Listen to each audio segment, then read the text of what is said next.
En présence d'une assistance recueillie, le cercueil du maréchal remis par les autorités marocaines aux autorités françaises a été solennellement transporté par les forces armées royales à travers les rues de Rabat au milieu d'une foule silencieuse.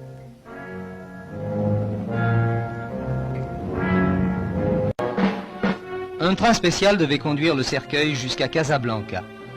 Dans une atmosphère de sévère grandeur, le corps du maréchal porté par des soldats a été placé dans le wagon que des mains pieuses avaient rempli de fleurs.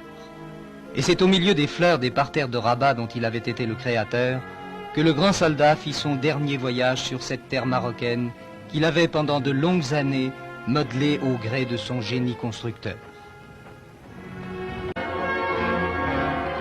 Karl Lyotet, tel que l'a découvert son œuvre, est à la fois un nom et un visage. Le nom et le visage de l'homme qui sut donner un avenir moderne à un pays resté en plein XXe siècle au rythme du Moyen-Âge. Ces images de 1912 retracent quelques instants de l'action grandiose qui fit d'une terre divisée un royaume uni et pacifié.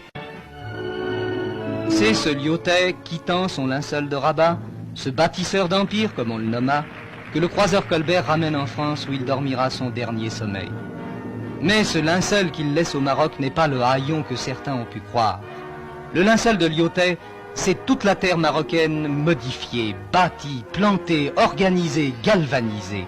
C'est par exemple l'immense déploiement qui s'étend sur un coin de côte où il n'y avait rien et qui se nomme Casablanca.